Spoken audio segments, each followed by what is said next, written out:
नमस्ते दोस्तों, हमारे YouTube चैनल पर आपका स्वागत है। हमारे चैनल को सब्सक्राइब करना न भूलें ताकि आप हमारे नए और रोचक वीडियो के साथ जुड़ सकें। तो चलिए शुरू करते हैं। दोस्तों, आपने कई सारे बुद्धिमान गुरुओं और महान लोगों से यह सुना होगा कि शब्दों में बड़ी ताकत है। वह कहते हैं शब्दों में इतनी ताकत है कि वह हमारे जीवन का रूप बदल देने में सक्षम है। पर जब हम और आप यह सुनते हैं तो हमारे मन में एक सवाल उठता है कि क्या यह सच है? क्या सिर्फ बातों से हम अपने और दूसरों की जीवन में परिवर्तन ला सकते हैं? जबकि हकीकत में तो कहा जाता है कि सिर्फ बातों से कुछ भी नहीं होता। भगवान भी उसी की मदद करते हैं जो लोग कुछ कर दिखाने में यकीन रखते हैं। तो सिर्फ शब्दों से बदलाव कैसे आएगा? तो अब इस हालत में हम किसकी सुने? हम क्या करें? क्या हम बातों और शब्दों पर ध्यान देना छोड़ दें और सिर्फ कर्मों पर ध्यान दें? या कहीं ना कहीं बातें और शब्दों का भी कुछ महत्व है? अगर आप भी अपने जीवन में कभी न कभी इस द्विविधा में फंसे हैं तो आज की यह वीडियो आपके लिए बनी है। आज हम जानेंगे कि शब्दों का हमारे जीवन में कितना बड़ा किरदार है और क्या वो सच में हमारे जीवन का रंग रूप बदल सकते हैं या नहीं।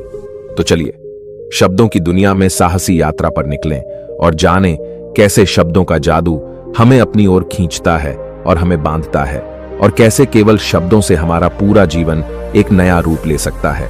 क्योंकि हमारी बातें एक इंसान को बना भी सकती हैं और बिगाड़ भी सकती हैं। दोस्तों, लेकिन कहानी शुरू करने से पहले मेरी एक छोटी सी रिक्वेस्ट है आपसे। कृपया इस वीडियो को लाइक कर दे। आपका ये लाइक हमें प्रोत्साहन देता है। तो चलिए आज हम यही बातें एक कहानी के माध्यम से समझते हैं। दोस्तों, एक नगर में एक महान बौद्ध भिक्षु रहा करते थे। वह बहुत ज्ञानी थे और बहुत ही शांत स्वभाव के थे, और उनकी यह बात ही उनकी विशेषता भी थी। एक बार की बात है, बौद्ध भिक्षु नगर वासियों को उपदेश दे रहे थे। बौद्ध भिक्षु कह रहे थे कि शब्दों में जीवन बदलने की शक्ति होती है। अपने शब्दों से जीवन बदलो। हम जो भी शब्द अपने लिए या दूसरों के लिए कहते हैं या जो भी बातें करते हैं उस पे हमें ध्यान देना चाहिए।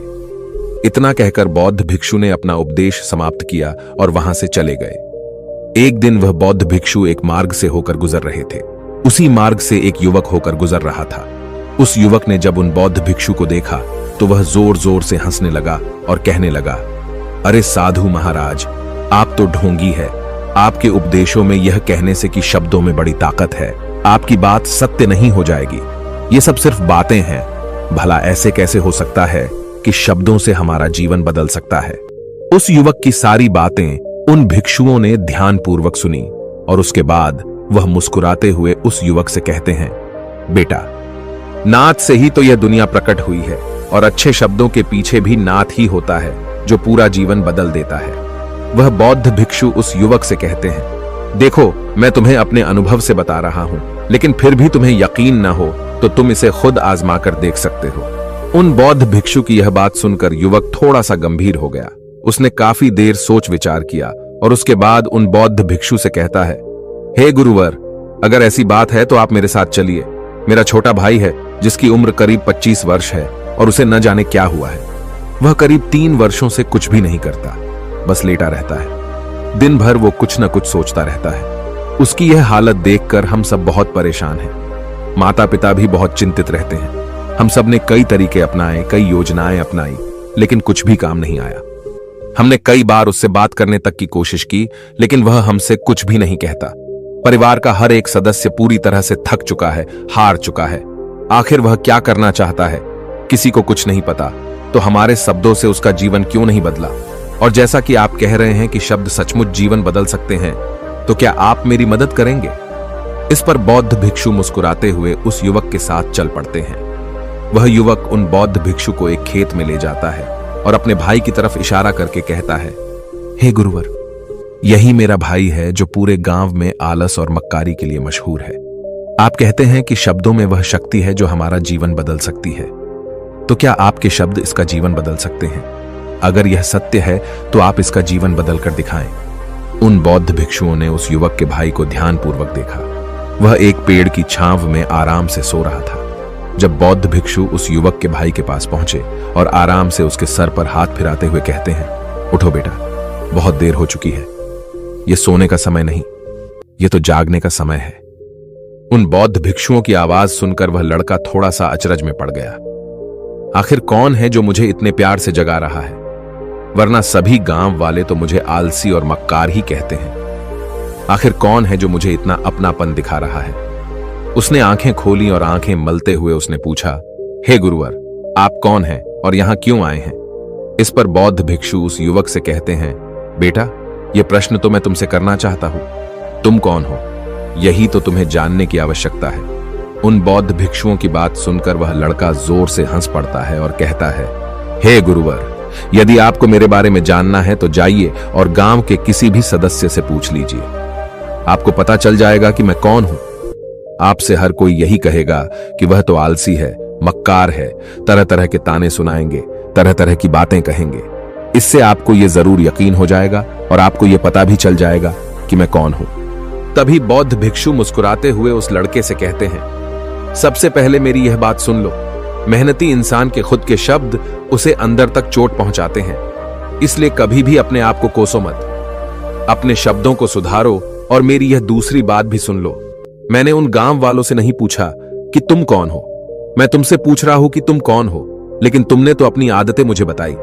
आलस तुम्हारी पहचान नहीं, तुम्हारी आदत हो सकती है, और इंसान नहीं, उनकी आदतें खराब होती हैं। इसलिए बेटा, तुम आलसी और मक्कार नहीं हो, यह तो तुम्हारी आदत है। बस इतनी सी बात है जो गांव वाले नहीं समझ सकते। ये सारी बातें सुनकर वो लड़का थोड़ा सा आश्चर्यचकित रह गया, क्योंकि गांव वाले हमेशा उसे मक्कार, आलसी और तरह तरह के ताने ही सुनाया करते थे। उन बौद्ध भिक्षुओं की यह बात सुनकर उस लड़के की आंखों में आंसू आ गए।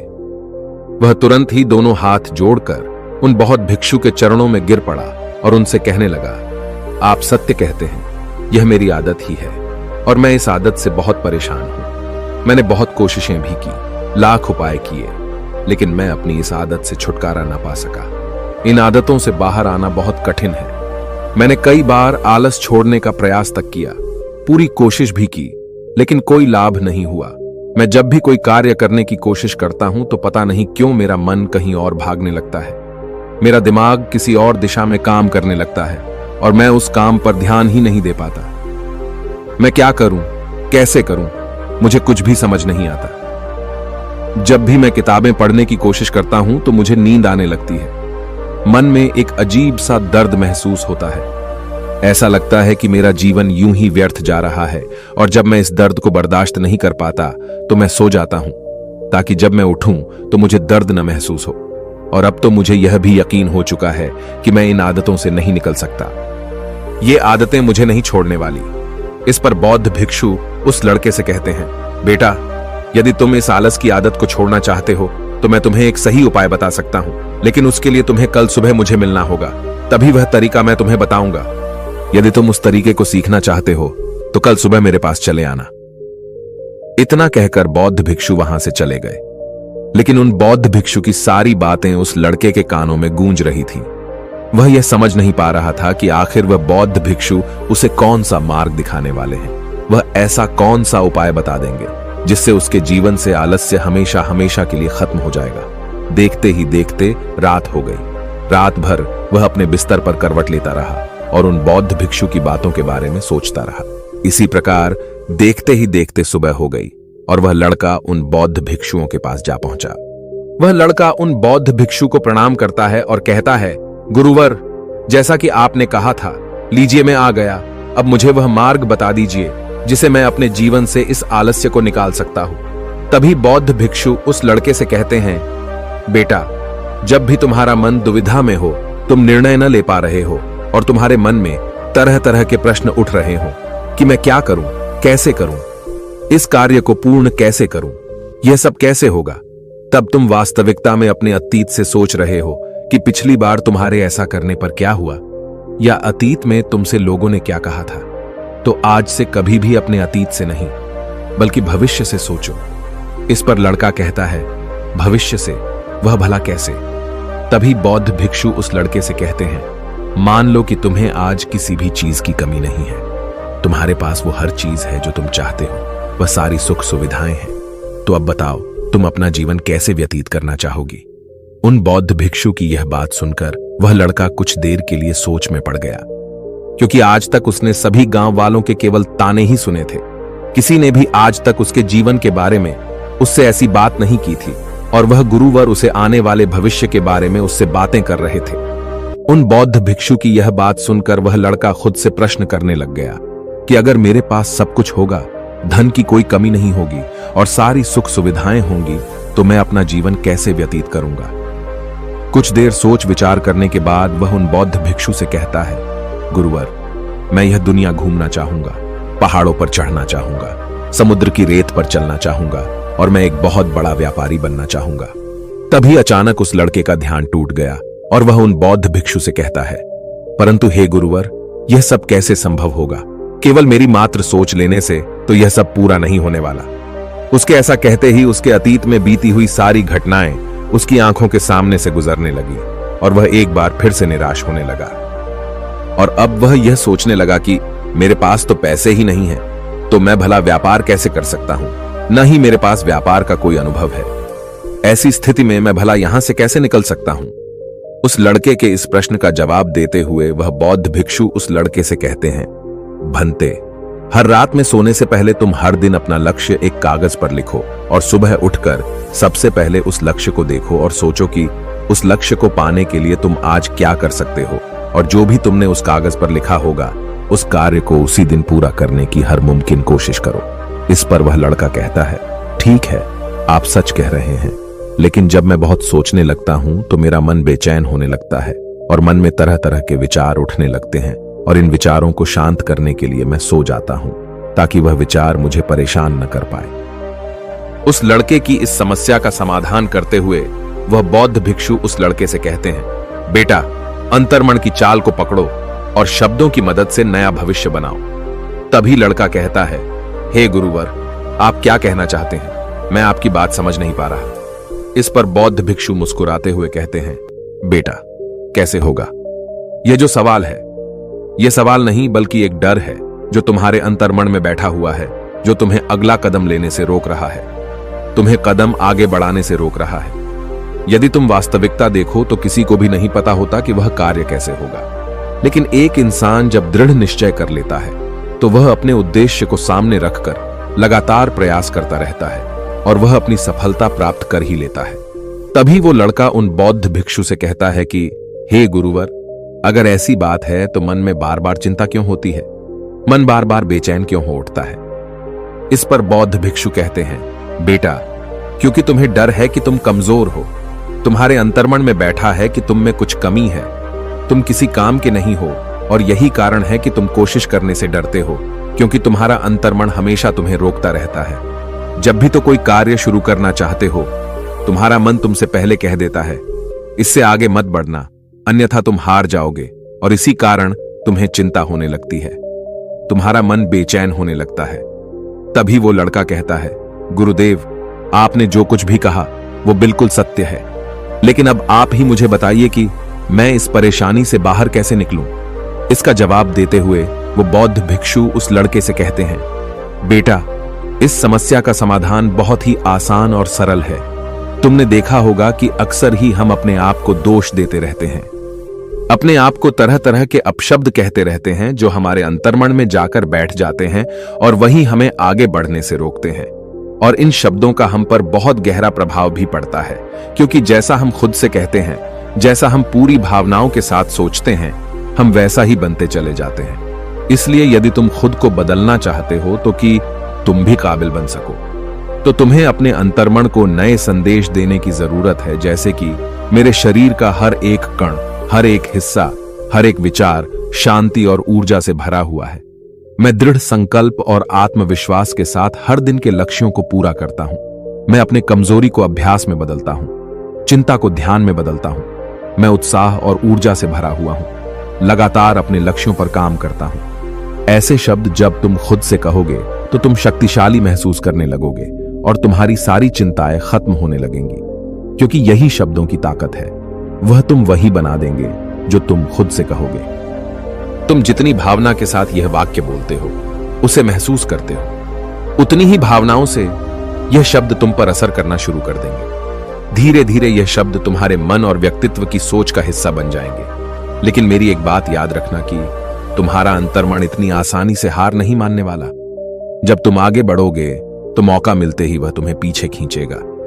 तुम्हारे अतीत के बीते हुए सारे कड़वे अनुभव तुम्हें याद दिलाएगा ताकि तुम डर जाओ और एक बार फिर से अपने लक्ष्य का पीछा करना छोड़ दो। लेकिन तुम्हें इसकी चिंता नहीं करनी है। उन सकारात्मक शब्दों के कारण तुम्हारा मन सकारात्मक विचारों को स्वीकार करने लगेगा।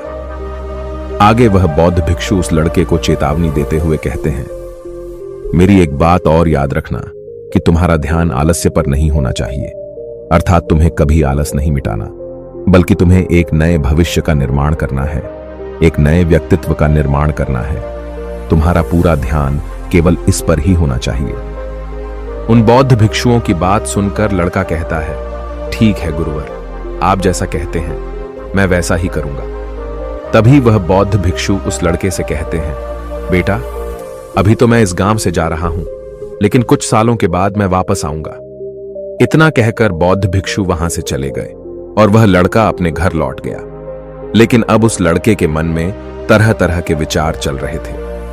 वह लड़का यह सोच रहा था कि अगर मैं अपनी मनपसंद जिंदगी जीने लगूंगा, अगर मैं दुनिया घूमने लगा, नए लोगों से मिलने लगा और अपनी पसंद का काम करने लगा, तो मेरी जिंदगी कैसी होगी। उस बात को ध्यान करके उसने एक कागज पर अपना लक्ष्य लिखा और लिखकर सो गया। अगली सुबह जब उसकी आंखें खुलीं तो उसने उस पेपर पर लिखा हुआ लक्ष्य एक बार दोहराया। उसके बाद वह कुछ देर के लिए शांत हो गया। तभी उसे उन बौद्ध भिक्षु की बात याद आई कि तुम अपने लक्ष्य के लिए आज क्या कर सकते हो। उसने खुद से सवाल किया कि मैं आज अपने इस लक्ष्य को प्राप्त करने के लिए क्या कर सकता हूं। तभी उसे एक बार फिर से उस पेपर की तरफ ध्यान दिया। उस पेपर पर लिखा था कि मैं बाजार जाता हूं और लोग व्यापार करने की कौन सी चीजें, कौन से सामान लेकर आते हैं। मैं उन चीजों को देखता, उन चीजों को पता करता। वो पढ़ने के बाद तुरंत ही बाजार चला गया। वह अलग अलग दुकानों पर बैठा उन्हें देखा, लेकिन उसे कुछ समझ नहीं आ रहा था, क्योंकि लोग अलग अलग व्यापार कर रहे थे, अलग अलग तरह की चीजें और सामान ले रहे थे और किसी ने उसकी कोई मदद नहीं की। वह बहुत उदास हो गया और निराश होकर वापस घर लौट आया। तभी उस लड़के को उन बौद्ध भिक्षु की एक और बात याद आई। शब्दों में बहुत ताकत है और शब्द हमारा जीवन बदल सकते हैं। उसे वह सकारात्मक विचार याद आए। वह उन्हें सुबह शाम दोहराने लगा और अब से वह हर दिन ऐसा ही करता। देखते ही देखते 1 महीना बीत चुका था, लेकिन अब तक उसके जीवन में कोई बदलाव नहीं आया था। अब वह लड़का यह सोचकर निराश होने लगा था कि उसके जीवन में तो कुछ भी परिवर्तन नहीं हो रहा। लेकिन 1 महीने के बाद उसे महसूस हो रहा था कि वह पहले से अच्छा महसूस कर रहा है। उसका दिमाग अब अच्छी तरह से सोच पा रहा है। वह पहले से ज्यादा चलने फिरने लगा है। धीरे धीरे उसे समझ में आने लगा कि जो लोग आगे बढ़ते हैं, महान काम करते हैं, उनकी सोच में कितना अंतर होता है। वे लोग हमेशा शक्तिशाली विचार सोचते हैं। दूसरों की छोटी सोच और डर से वह कभी प्रभावित नहीं होते। जब भी उनके सामने कोई मुश्किल आन पड़ती है तो वह घबराते नहीं, बल्कि उस समस्या का समाधान निकालते हैं। इस समस्या के समाधान पर ध्यान केंद्रित करते हैं और न ही वह कभी किसी का इंतजार करते हैं। वह केवल खुद पर विश्वास करते हैं और तुरंत ही कदम आगे बढ़ाते। जब उस लड़के को ये सारी बातें समझ में आने लगीं, तो उसने भी धीरे धीरे अपने कदम आगे बढ़ाने शुरू किए। उसने बिल्कुल वैसा ही व्यवहार करना शुरू किया। अब से वो कभी खाली नहीं बैठता था। जब भी उसका मन करता, वो बाजार जाता और लोगों के बारे में जानता समझता कि वो किस प्रकार व्यापार कर रहे, कौन से चीजें खरीद रहे हैं और किन चीजों पर उन्हें लाभ हो रहा है। और जब उसका मन करता तो अपने पिता की मदद भी करता था। वो अपने पिता के साथ मंडी में जाता, वहां पर जाकर मोल भाव करता। ते हमेशा कुछ न कुछ सीखने में ही जुटा रहता है। तभी एक दिन गांव में एक मसाले का व्यापारी आया। उसे कुछ पढ़े लिखे नौजवानों की जरूरत थी जो माल की गिनती कर सके और हिसाब रखने का काम कर सके। वह लड़का अपने लक्ष्य को जानता था कि उसे क्या पाना है। उसे समझ में आ गया था कि इस काम से उसे बहुत कुछ सीखने को मिलेगा। बेहिचक उस सेठ के पास पहुंच गया। वह जानता था कि उसे उस काम के बहुत कम पैसे मिलेंगे, लेकिन फिर भी वह उस काम को करने के लिए तैयार था। अब उस लड़के की सोच पूरी तरह से बदल चुकी थी। अब वह बाकी लोगों की तरह नहीं सोचता था। बहुत ईमानदार और समझदारी से काम करता था। देखते ही देखते करीब 3 महीने बीत गए और अब व्यापारी यह समझ चुका था कि नौजवान बहुत ही समझदार है और वह उसे व्यापार में बहुत मदद करता है। इसलिए उस मसाले के व्यापारी ने उस लड़के को अपना सहायक बना लिया। उस व्यापारी ने देखा कि इस लड़के की दिनचर्या सबसे अलग है। यह हर दिन पढ़ता है, लिखता है, सुबह उठकर ध्यान करता है, नई चीजें सीखता है। परेशानी आई तो भी विचलित नहीं होता। ये सबसे सम्मान से बात करता है, सबका आदर करता है। देखते ही देखते 1 साल बीत चुके थे और अब तो व्यापारी उस नौजवान से बहुत खुश था। उसने धीरे धीरे उस नौजवान को व्यापार के सारे गुण सिखा दिए और देखते ही देखते वह लड़का अब एक छोटा सा व्यापारी बन चुका था। और जब उस लड़के के अंदर व्यापार की समझ आ गई तो उसने जड़ी बूटियों का व्यापार शुरू कर दिया और देखते ही देखते केवल कुछ ही वर्षों में उस नगर का सबसे बड़ा व्यापारी बन गया। लोग उसे सबसे बड़े व्यापारी के नाम से जानने लगे। उसकी नाम दूर दूर तक फैलने लगा। करीब 5 वर्षों बाद जब वह वापस अपने घर लौटा तो लोग बहुत हैरान थे। उसे देखकर लोग बहुत अचंभित थे। उसके सारे जानने वालों ने उस लड़के से पूछा, तुम इतना कैसे बदल गए? तब उसने कहा, उन गुरु ने सच ही कहा था, शब्दों से हम जीवन बदल सकते हैं। वैसे आपने आज के इस वीडियो से क्या सीखा हो, मुझे आप कमेंट में जरूर बताइएगा। इसी के साथ में उम्मीद है कि आपको आज की ये वीडियो जरूर पसंद आई होगी। तो इस वीडियो को लाइक और अपने दोस्तों के साथ शेयर भी जरूर कीजिएगा और हमें ऐसे ही सपोर्ट करने के लिए चैनल को सब्सक्राइब जरूर दबा दीजिएगा। तो चलिए फिर मिलते हैं अगली वीडियो में। तब तक के लिए अपना ख्याल रखें। धन्यवाद और नमो बुद्धाय।